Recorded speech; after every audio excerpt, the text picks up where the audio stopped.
বিসমিল্লাহির রহমানির রহিম।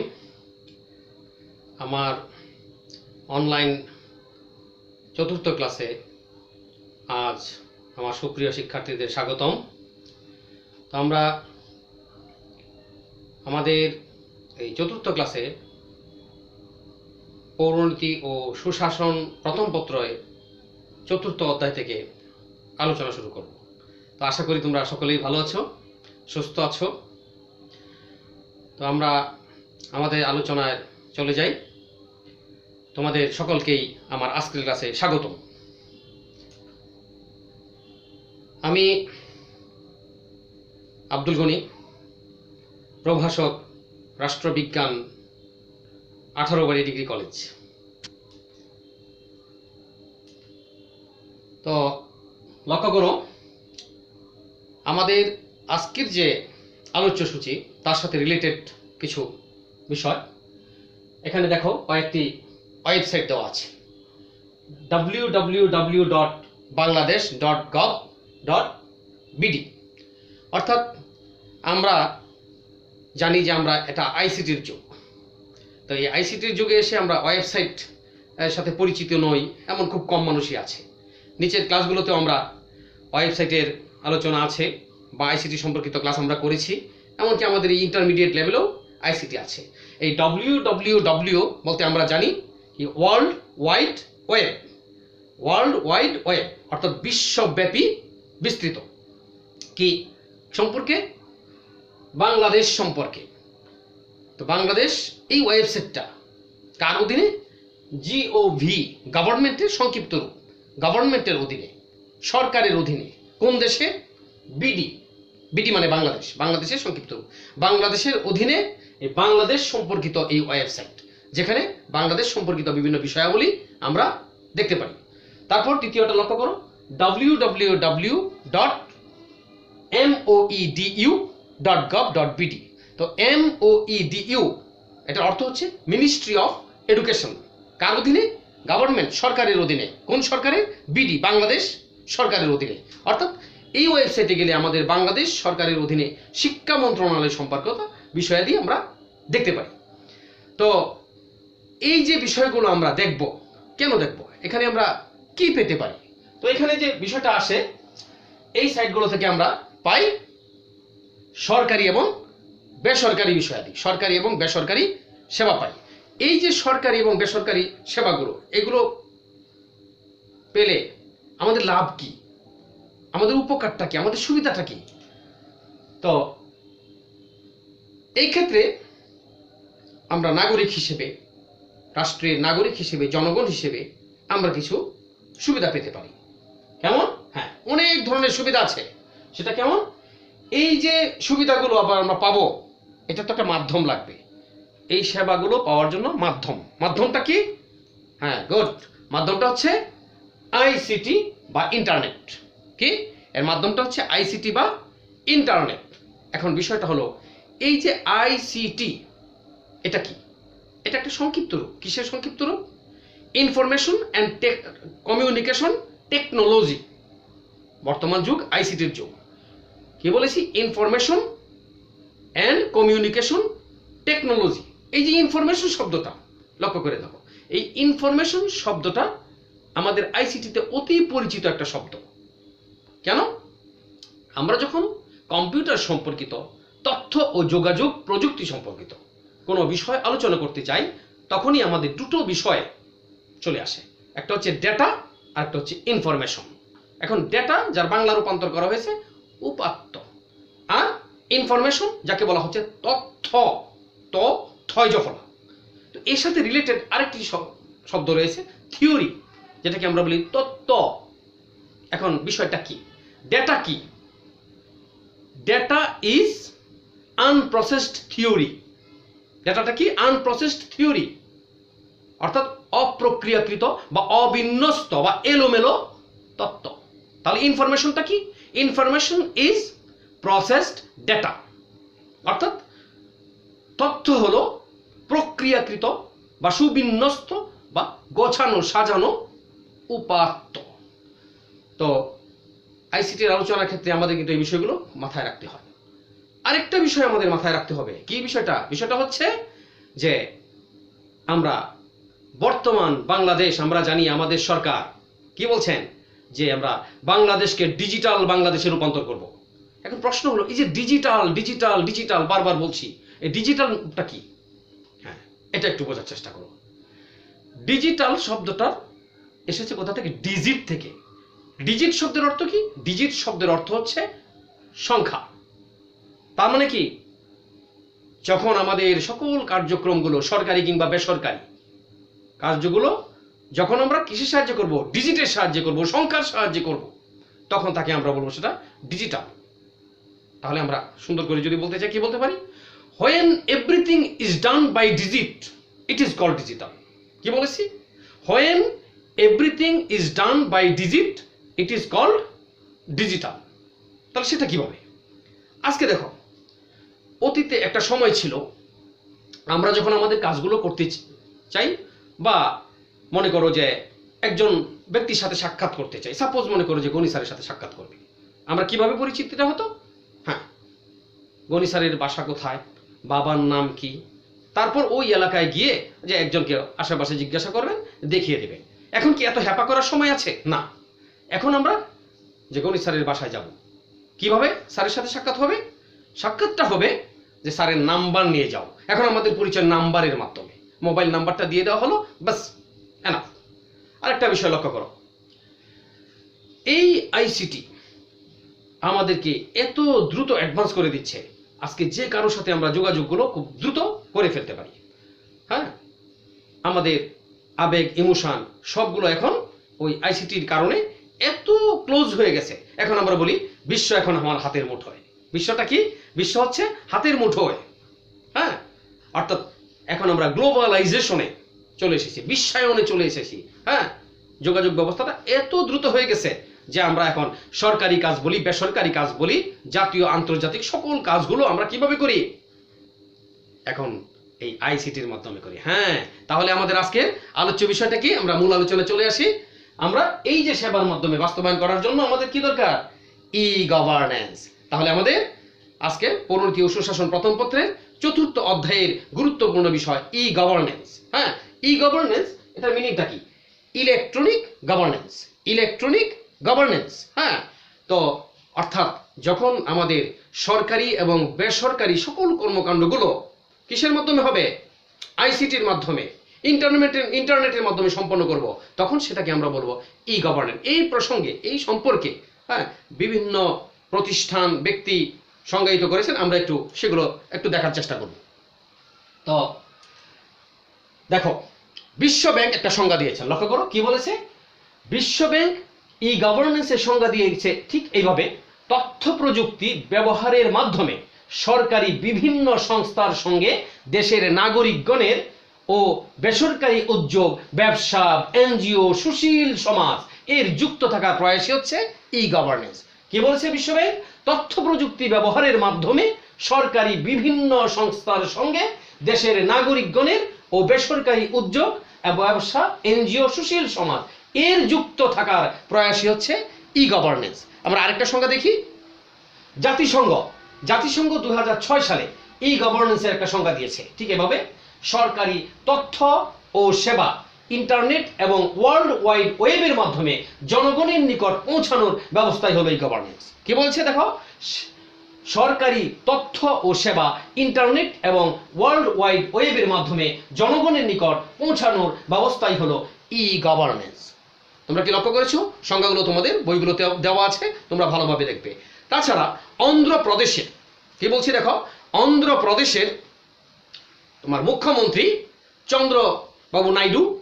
চন্দ্রবাবু নাইডু বলেছেন যে ই গভর্নেন্স বা বর্তমান বিশ্বটাকে তিনি বলেছেন এটা হচ্ছে স্মার্ট সরকার ব্যবস্থা। কি বলেছেন? স্মার্ট সরকার ব্যবস্থা। তাহলে স্মার্ট বলতে আমরা কি বুঝি? স্মার্ট হচ্ছে যুগ উপযোগী, লাগসই, হ্যাঁ, এটা সময়ের সাথে মিলে যায়, খাপ খেয়ে যায়। তো আমরা একটু অ্যাডভান্স হয়ে যাই। দেখো, একটা চিত্র দিচ্ছি, মনোযোগ দিয়ে দেখবে। এখানে কি আছে লক্ষ্য করো। দি 4 পিলার্স অফ ই গভর্নেন্স, অর্থাৎ ই গভর্নেন্স বাস্তবায়নের জন্য 4টি স্তম্ভ দরকার। কি কি লক্ষ্য করে দেখো। 1 নম্বর হচ্ছে কানেক্টিভিটি। এই কানেক্টিভিটিটা কি? কানেক্টিভিটি হচ্ছে সংযোগ। এই কাজটা করার জন্য আমাদের দরকার কি তোমার ব্রডব্যান্ড নেটওয়ার্ক। হ্যাঁ, তো ব্রডব্যান্ড নেটওয়ার্ক অর্থাৎ ইন্টারনেটটাকে সরাসরি আমরা স্পিডি অবস্থায় এবং সহজলভ্যভাবে যদি আমরা ব্যবহার করতে চাই, আনলিমিটেড ভাবে ব্যবহার করতে চাই, তাহলে আমাদের অবশ্যই ব্রডব্যান্ড নেটওয়ার্কে থাকতে হবে। এটা কি বলছে সংযোগ, কানেক্টিভিটি। সেকেন্ড অবস্থানটা দেখো কি কন্টেন্ট। কন্টেন্ট হচ্ছে উপকরণ, কি গভর্নমেন্ট পোর্টাল। হ্যাঁ, সরকারের বিভিন্ন যে পোর্টালগুলো আছে এটার সাথে আমাদের কানেক্টিভিটিটাকে অ্যাড করতে হবে। তারই সাথে হবে ক্যাপাসিটি। ক্যাপাসিটিটা হচ্ছে তোমার আইটি নলেজ। আইটি মানে কি ইনফরমেশন টেকনোলজির নলেজ, তথ্য প্রযুক্তির জ্ঞান, সেটাই হচ্ছে আমাদের ক্যাপাসিটি বা সক্ষমতা। এরপর হচ্ছে তোমার ক্যাপিটাল। ক্যাপিটাল মানে কি মূলধন। সেখানে কি লাগবে তোমার পাবলিক লাগবে, প্রাইভেট লাগবে, এমনকি পার্টনারশিপ লাগবে। হ্যাঁ, অর্থাৎ এখানে তোমার যে জিনিসটাকে বলা হয়েছে সরকারি বেসরকারি তোমার সব ধরনের বিষয়গুলো এখানে অ্যাড হবে। হ্যাঁ, অ্যাড হয়ে তোমার যখন এই স্তম্ভ চারটাকে আমরা একসাথে করতে পারবো তখন ই গভর্নেন্স বাস্তবায়ন করা সম্ভব। এটাকে আরেকটু ডিটেলস আমরা আরেকটা চিত্রের সাহায্যে দেখার চেষ্টা করি। দেখো সিটিজেন, G2C, অর্থাৎ সিটিজেন মানে কি নাগরিক বা লোকজন। নাগরিকের সাথে সরকারের সংযোগ থাকতে হবে। হ্যাঁ, আবার দেখো কিভাবে G2G। G2Gটা কি অর্থাৎ তোমার সেন্ট্রাল গভর্নমেন্টের সাথে লোকাল গভর্নমেন্ট, তোমার কেন্দ্রীয় সরকারের সাথে স্থানীয় সরকারের যোগাযোগ থাকতে হবে। সাইক্লিং কোয়ার্টারি। হ্যাঁ, কেন্দ্রীয় সরকারের নিকট স্থানীয় সরকার, স্থানীয় সরকার থেকে কেন্দ্রীয় সরকার, এভাবে যেতে হবে। তাছাড়া কি G2B।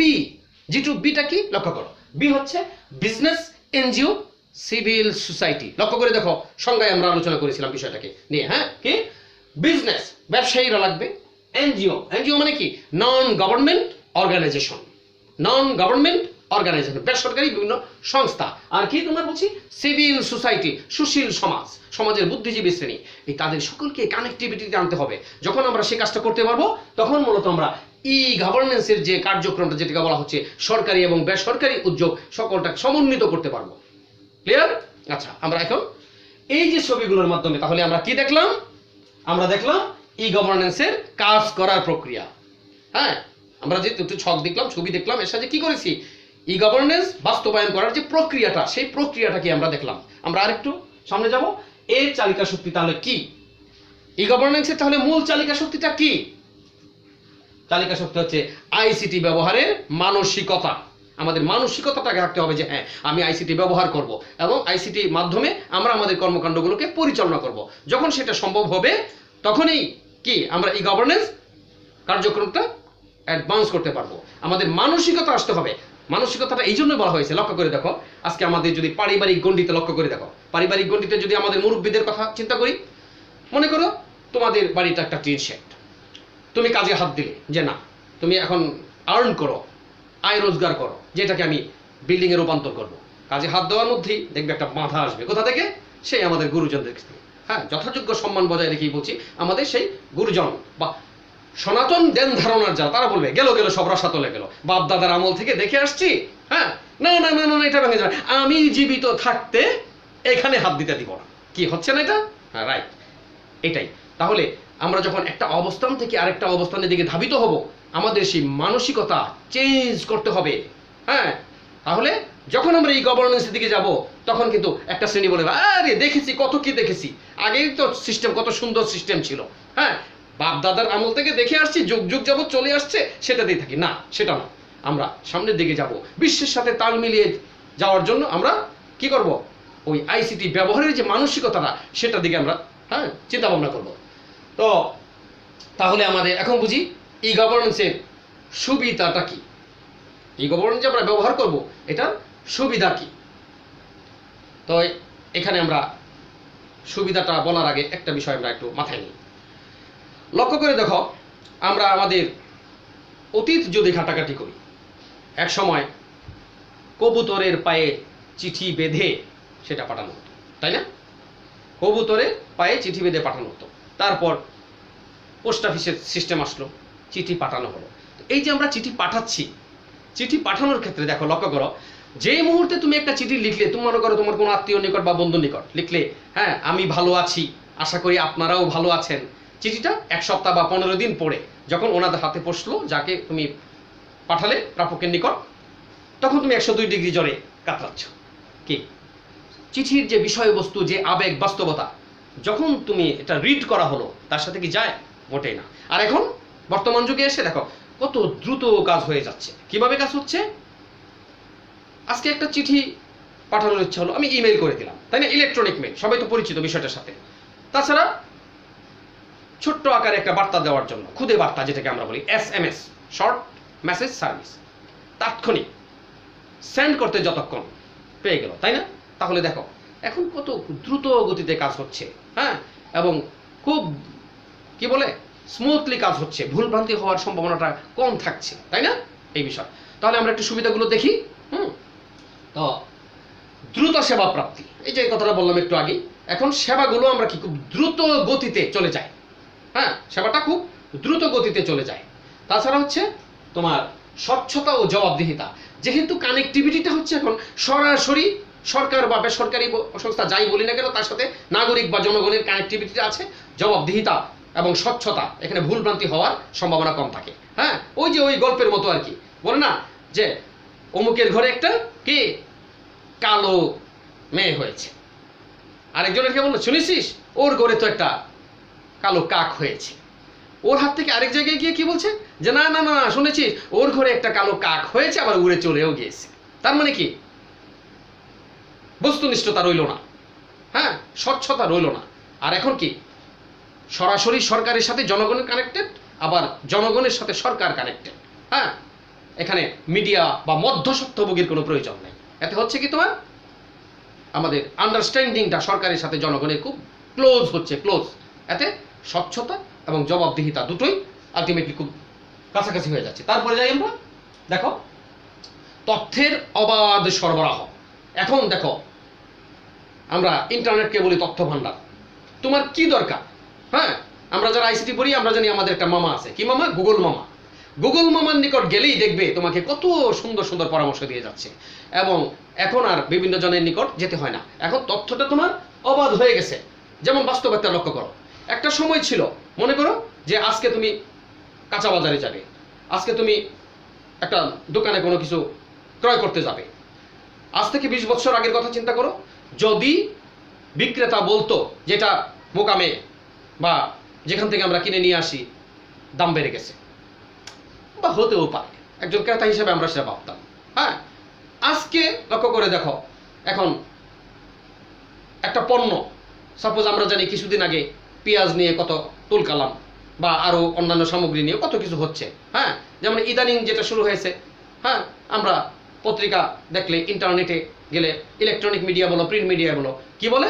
হ্যাঁ, আমরা তো আবার ক্রিকেট প্রেমী মানুষ, বলছে কাঁচা মরিচ ডাবল সেঞ্চুরি করে ফেলেছে। দেখো অবস্থাটা। এখন এই যে বিষয়টা, এখন এই বিষয়টার সাথে যদি আমি যদি এটার বাস্তবতা দেখতে চাই, এটাকে প্রমাণ করতে চাই, এখন কি স্রেফ একটা হ্যালো, তাই না? আমি ঢাকার মোকামে জানতে চাইবো, আমি চিটাগাংয়ের মোকামে জানতে চাইবো যে মার্কেটটা কি।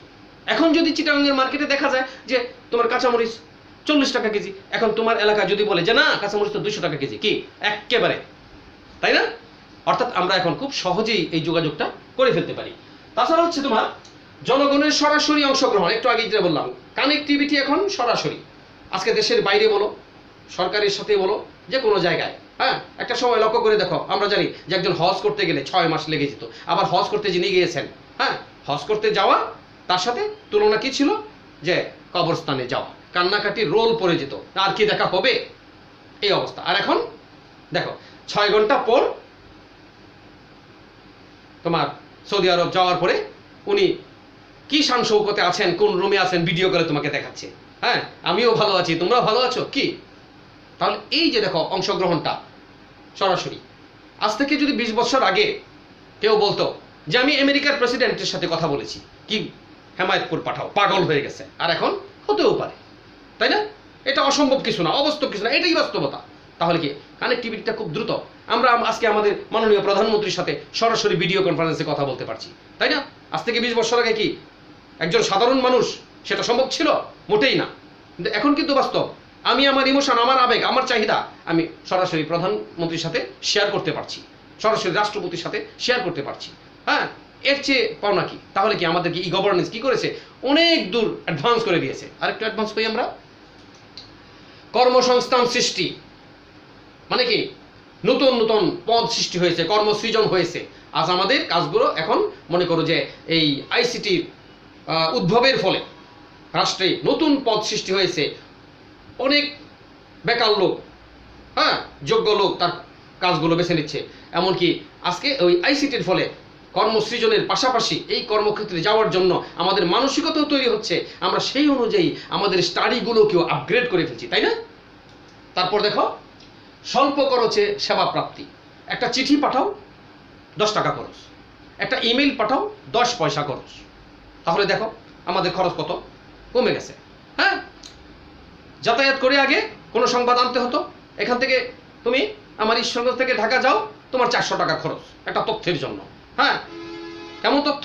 যে কোনো একটা, তুমি সাপোজ একটা আবেদন করবে, হ্যাঁ, আবেদন একটা দরখাস্ত করবে, সেজন্য তোমার ঢাকায় গিয়ে সংশ্লিষ্ট অফিসে দিয়ে আসতে হতো। কত হ্যাপা, সময় নষ্ট, টাকা নষ্ট। আর এখন সেন্ড করো, হ্যাঁ, দেখো খরচ সেভ হয়ে গেছে না? এমন কোনো কাজ নেই যা আমরা বর্তমানে কি ওই আইসিটির মাধ্যমে করতে পারি না। আজকে দেখো তোমার পরিচয় আগেই বলেছিলাম যে ডিজিটের মাধ্যমে। কিভাবে ডিজিটের মাধ্যমে? তোমাকে এখন বোর্ড চিনে কিভাবে? তোমার রোল নাম্বারের মাধ্যমে, তোমার রেজিস্ট্রেশন নাম্বার, তোমার নামেই কিন্তু চেনে না। আমি সরকারের একজন চাকরিজীবী, আমাকে কিভাবে চেনে? সরকার আমাকে একটা নাম্বার দিয়েছে, ডিজিট দিয়েছে, যাকে আমরা ইন্ডেক্স নাম্বার বলি। সেই নাম্বারে সরকার আমাকে চেনে, তাই না? আজকে তুমি একটা আবেদন করবে, আজকে আইসিটি তোমাকে সহযোগিতা করছে। আজকে তুমি রেজাল্ট জানতে চাও, দেখো ঘরে বসে, এখন আর তোমার প্রতিষ্ঠানে যেতে হয় না। এই করোনাকালে এসে দেখো আজকে আমরা ঘরে বসে, এই যে তোমার সাথে আজকে আমার মত বিনিময় হচ্ছে, এটাও কিন্তু সেই ই গভর্নেন্সের সুফল। তা না হলে আজকে কি তোমার সাথে যে আমার একটা ডিস্টেন্স সৃষ্টি হয়ে গেছিল, হ্যাঁ, সেই ডিস্টেন্সটা কি ফিজিক্যাল ডিস্টেন্সের পাশাপাশি মেন্টাল ডিস্টেন্সও হয়ে গেছিল। কিন্তু এই ই গভর্নেন্সের জন্য আজকে আমাদের মেন্টাল ডিস্টেন্সটা আর নাই। তুমি আমি সামনে না থেকেও সামনে, তাই না? তাহলে দেখো কত সহজ আমাদের জন্য হয়ে গেছে, এই ই গভর্নেন্স করে দিয়েছে। হ্যাঁ, আচ্ছা, আমরা এখন একটু অ্যাডভান্স হবো। তো এতক্ষণ আমরা যে ই গভর্নেন্স আমাদেরকে কি সুযোগ সুবিধাগুলো দিয়েছে সেগুলো নিয়ে কথা বলেছি। এখন একটু প্রতিবন্ধকতা, ই গভর্নেন্স যে বাস্তবায়ন করবো আমরা, সেখানে কিছু সমস্যাও রয়ে গেছে, সেই সমস্যাগুলো একটু চিহ্নিত করি। 1 নম্বর লক্ষ্য করো, পর্যাপ্ত আইসিটি অবকাঠামোর অভাব। পর্যাপ্ত আইসিটির অবকাঠামোর অভাব সেটা কি?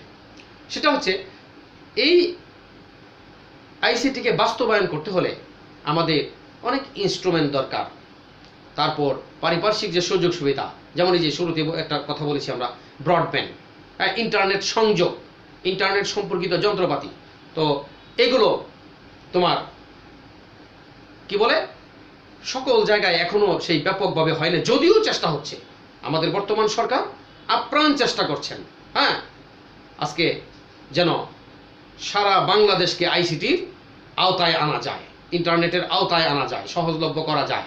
এটা একটা চেষ্টা চলছে। তো আমরা যখন এই প্রতিবন্ধকতা থেকে বেরিয়ে আসতে পারবো, তো ইনশাল্লাহ অদূর ভবিষ্যতেই আমরা টোটাল এই যে বিশ্ব এখন আমার হাতের মুঠোয়, গ্লোবালাইজেশনের অন্তর্ভুক্ত আমরা হয়ে যাব। অলরেডি আমরা অনেক দূর অ্যাডভান্স হয়েছি, এখানে হতাশ হওয়ার কিছু নেই। 2 নম্বর পয়েন্ট দেখো, আইসিটি বিশেষজ্ঞের অভাব। আমাদের এখনো, হ্যাঁ, আইসিটি বিশেষজ্ঞ দলের কিছুটা ঘাটতি রয়েই গেছে। হ্যাঁ, এই ক্ষেত্রে আমাদের মনোযোগ দিতে হবে।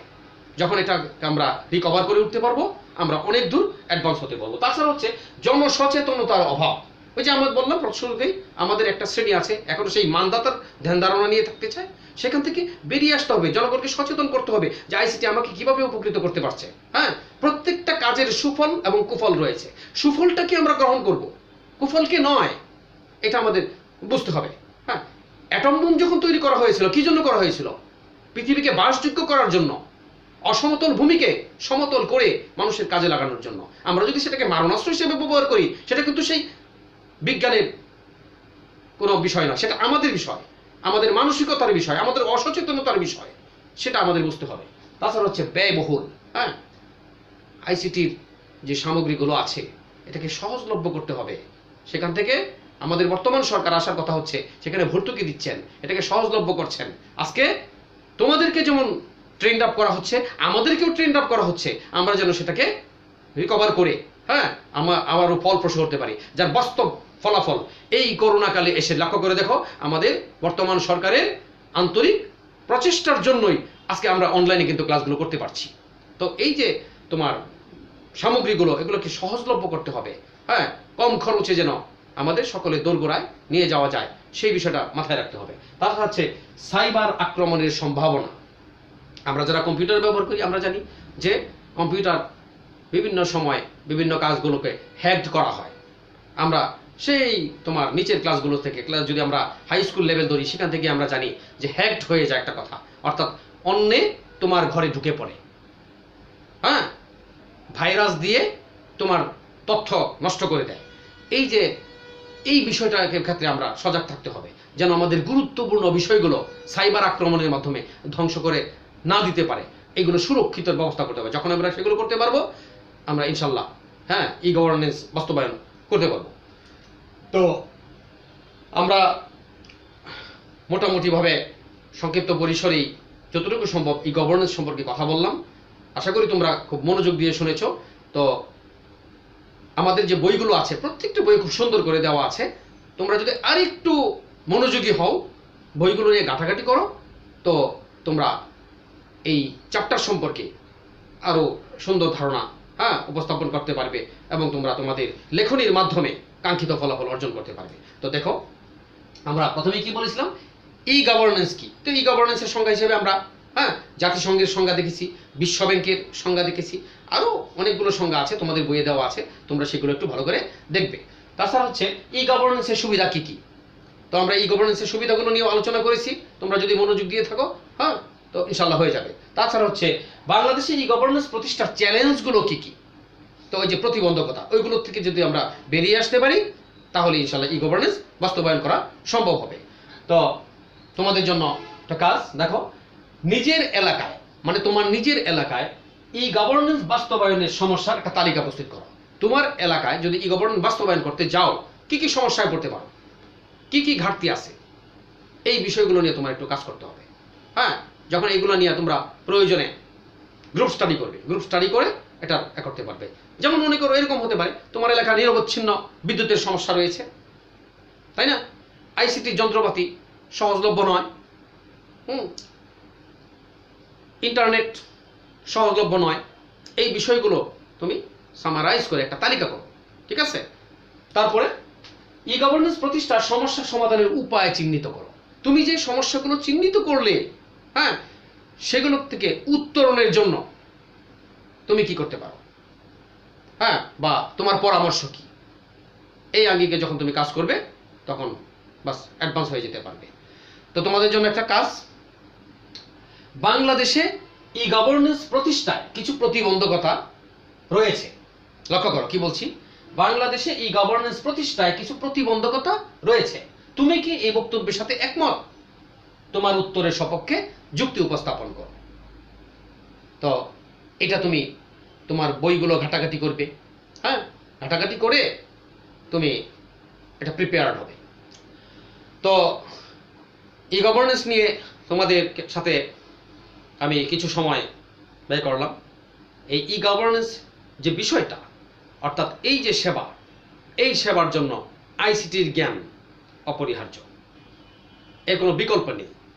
তোমরা এই ব্যাপারে যদি সজাগ সচেতন থাকো, নিজে জ্ঞান আহরণ করবে, অন্যকে পরামর্শ দেবে, হ্যাঁ, এবং যখন আমরা এই ব্যাপারে সচেতন হব, কিভাবে আমরা সরকারের সাথে কানেক্ট হতে পারি, বিশ্বের সাথে কানেক্ট হতে পারি, পারস্পরিক চিন্তা চেতনাগুলো শেয়ার করতে পারি, যদি এটি সঠিকভাবে আমরা করি, তাহলে অবশ্যই এই যে আমাদের সরকারের যে স্বপ্ন, ডিজিটাল বাংলাদেশ গড়ে তোলা, সফল হবে।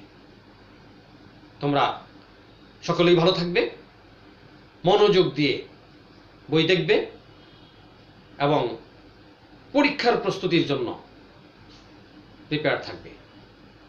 আমাদের সামনে যারা উচ্চ মাধ্যমিক পরীক্ষার্থী আছো, তারা অবশ্যই যত বেশি লেখার কাজ করতে পারো, বা আমাদের প্রথম বর্ষ থেকে যারা দ্বিতীয় বর্ষে উঠবে, তারাও, সকলের কি একটাই পরামর্শ, যা পড়বে লিখবে তার চেয়ে বেশি।